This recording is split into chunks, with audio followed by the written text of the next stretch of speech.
ओम नमः शिवाय। 10 मिनट का समय निकालकर इस कथा को जरूर सुने। आपके जीवन के सभी प्रश्नों के जवाब आपको जरूर मिलेंगे और आपको मोक्ष की प्राप्ति भी इसी कथा को सुनने मात्र से होगी। नमस्कार दोस्तों, भगवान शिव कहते हैं कि मनुष्य को जीवन में 7 जगह की तीर्थ यात्रा जरूर करनी चाहिए। तो चलिए जानते हैं उनके बारे में। एक समय की बात है, जब भगवान शिव कैलाश पर ध्यान मगन बैठे थे तो माता पार्वती भगवान शिव से प्रश्न करती है कि हे प्राणनाथ, मनुष्य के जीवन में पापों से मुक्ति पाने का ऐसा कोई मार्ग है जो उसके द्वारा जाने अनजाने में किए गए हो पाप तो उनसे मुक्ति मिल जाए। तब भगवान शिव कहते हैं, हे देवी, आपने जन कल्याण के लिए बड़े ही उत्तम प्रश्न किए हैं। मैं आपको ऐसे 7 तीर्थ बताऊंगा जिनमें यात्रा करने मात्र से ही जाने अनजाने किए गए पाप नष्ट हो जाएंगे। आपको मैं ये सभी एक कथा के माध्यम से सुनाऊंगा, सो कथा ध्यान पूर्वक सुनिएगा। जो भी भक्त इस कथा को सुनेगा उसकी मनोकामना जरूर पूरी होगी। आप सभी से निवेदन है कि चैनल को सब्सक्राइब जरूर कर लें और बेल आइकन को ऑन कर दें, जिससे कि आगे आने वाली वीडियो सबसे पहले आप तक आए। तो चलिए कथा शुरू करते हैं। एक समय की बात है, एक नगर में एक सेठ रहता था। उस सेठ के पास बहुत संपत्ति थी, परंतु उसने कभी भी अपने जीवन में कोई धार्मिक कार्य नहीं किया। उसके साथ ही वह अपने जीवन में हमेशा धन अर्जित करने में ही लगा रहता था। उसे लगता था कि वो जितना भी धन अर्जित करेगा उतनी ही उसकी आने वाली पीढ़ियां खुश रहेंगी, उनके जीवन में कोई परेशानी नहीं रहेगी। वो आज की या संतान को संस्कार ना देने की सोच करके वो हमेशा ही आगे की सोचा करता था और उनके लिए धन कमाने में लगा रहता था। उसने धन और जायदाद तो बहुत कमाई, पर कोई तीर्थ कभी नहीं गया। उसे लगता था कि तीर्थ पर जाना यानी पैसे की बर्बादी। भगवान अगर होंगे तो वो यहीं मिल जाएंगे, नहीं तो तीर्थ पर भी नहीं मिलते हैं। ये सोचकर वो कभी भी तीर्थ पर गया ही नहीं। उसी नगर में एक ब्राह्मण रहता था। उसने अपनी संतान को अच्छे संस्कार दिए, पढ़ाया लिखाया, परंतु उसके कल के लिए उसने कभी भी इतना धन अर्जित नहीं किया कि वो बैठे बैठे खा सके या उसकी कोई परेशानियां ही ना हो। वो उसके जीवन की ज्यादा चिंता ना करते हुए उसे पढ़ा लिखा कर काबिल बनाने में लग गया। उसे लगता था कि चाहे वो कितना भी कमा करके दे दे, वो उसके लिए कम ही रहेगा, इसलिए ये स्वयं कमाने लगेगा तो उसकी वो कदर भी करेगा। और उसे कमाने के लिए मुझे इसे अच्छे संस्कार और पैरों पर खड़ा करना होगा, यानी इसे काबिल बनाना होगा। अच्छी शिक्षा मिलेगी तो ये स्वयं ही अपनी एक पहचान बना लेगा। साथ ही उसने अपने कर्म भी पूरे किए। वो तीर्थ यात्रा को भी जाता, जीवन में सभी जगह की तीर्थ यात्रा पर गया और अपनी श्रद्धा अनुसार दान दक्षिणा भी करता था। कुछ समय बाद उस ब्राह्मण और सेठ की मृत्यु हो जाती है। दोनों को यमलोक ले जाया जाता है। यहाँ यम के दूत कहते हैं कि सेठ ने अपने जीवन में बहुत सा धन अर्जित किया है, परंतु उसने कभी भी कहीं भी यात्रा या कोई दान दक्षिणा या धार्मिक कार्य नहीं किया। उन्होंने हमेशा अपने संतान का जीवन आने वाला उत्तम बनाने में ही लगा दिया। और दूसरी तरफ ये एक गरीब ब्राह्मण, जिसने अपनी संतान को उत्तम संस्कार भी दिए और उसे दुनिया में अपना नाम कमाने का हुनर भी दिया। अच्छे संस्कारों के साथ ही उसे जीवन को एक अच्छे से जीने का पाठ पढ़ाया।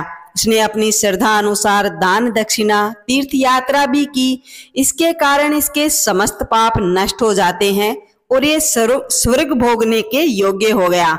भगवान शिव अंत में कहते हैं, हे देवी, जो भी मनुष्य अपने जीवन में इन 7 स्थानों पर तीर्थ यात्रा पर जाएगा, उसे अपनी श्रद्धा अनुसार दान दक्षिणा करेगा, उसके जीवन में जाने अनजाने में किए गए पापों को नाश करने की सभी शक्तियां मिलेंगी और उसे मोक्ष की प्राप्ति होगी। तो चलिए जानते हैं ऐसे 7 स्थान जहां अलग अलग तरह के पापों का नाश होता है। पहला, भगवान शिव का निवास स्थान कैलाश पर्वत। कैलाश पर्वत के पास ही मानसरोवर है। ऐसी मान्यता है कि इस सरोवर के जल के स्नान करने मात्र से या पानी पीने वाला व्यक्ति पापों से मुक्त होकर मृत्यु के बाद उत्तम लोक में स्थान को प्राप्त करता है। दूसरा, भगवान जगन्नाथ की नगरी जगन्नाथपुरी में स्थित ये इंद्रप्रद्युम्न कुंड, ब्रह्म पुराण में उल्लेख है कि जो भी मनुष्य एक बार इसमें स्नान कर लेता है वह इंद्रलोक को जाता है। यहाँ पिंड दान करने वालों की 21 पीढ़ियों का उद्धार होता है और स्वयं इंद्रलोक को जाता है। तीसरा, केदारनाथ मंदिर से करीब 500 मीटर दूर सरस्वती के नदी के तट पर रेतस कुंड स्थित है। ऐसा केदारनाथ में भी लिखा गया है कि इस कुंड के जल को पीने से ही मनुष्य शिव रूप हो जाता है। कहा जाता है कि यहाँ ओम नमः शिवाय का जाप करने पर पानी में बुलबुले उड़ते हैं। उत्तराखंड में आई तबाही से इस कुंड में ये लुप्त ही हो गया था। चौथा है बद्रीनाथ स्थित तप्त कुंड। इस कुंड को जल हमेशा ही गर्म ही रहता है। बद्रीनाथ आने वाले श्रद्धालु इस कुंड में स्नान करके बद्रीनाथ के दर्शन करते हैं। माना जाता है कि जो भी मनुष्य इस कुंड में स्नान करने मात्र आता है उसके स्नान करने मात्र से ही सारे पाप कट जाते हैं और उत्तम लोक में स्थान प्राप्त करता है, यानी भगवान शिव के पास। पांचवा है राजस्थान के ही झुंझुनू जिले में एक लोहागल सूर्य कुंड। इस स्थान पर सूर्य देव का घर माना जाता है क्योंकि सूर्य देव विष्णु भगवान की तपस्या से इस स्थान पर पत्नी छाया के साथ निवास करने का अधिकार पाया है। ऐसी कथा है कि यहाँ सूर्य कुंड में स्नान करने के बाद पांडवों को महाभारत युद्ध में किए ब्रह्म हत्या के पाप से भी मुक्ति मिली थी। परशुराम जी को यहाँ क्षत्रियों के वध से पाप से भी मुक्ति मिली थी। तो मान्यता है कि जो भी मनुष्य यहाँ पर स्नान करता है तो उसके स्नान करने मात्र से ही जाने अनजाने में किए गए पाप नष्ट हो जाते हैं। छठा है पाकिस्तान में स्थित कटास राज कुंड। इस कुंड की भी एक विशेष मान्यता है कि ये सती के वियोग में भगवान शिव रो रो कर के उनके आंसू से बना हुआ ये कुंड है।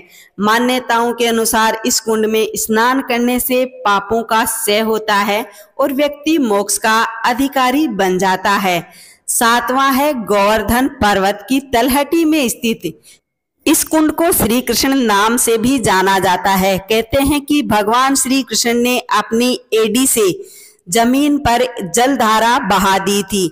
जब जलधारा बहने लगी तो वहां पर एक कुंड बन गया। तब भगवान श्री कृष्ण ने सभी तीर्थों से कहा था कि यहाँ आए और समा जाएं, और कृष्ण भगवान के आदेश अनुसार सभी तीर्थ वहां पर समा गए।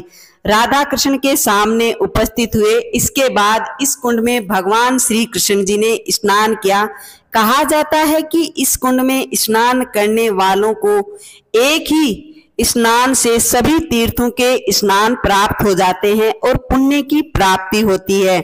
ऐसे पवित्र स्नानों से जुड़े रहने के लिए वीडियो को लाइक करें और चैनल को सब्सक्राइब करें। आशा करती हूँ आपको ये वीडियो अच्छा लगा होगा, तो प्लीज सब्सक्राइब कर कमेंट जरूर करें।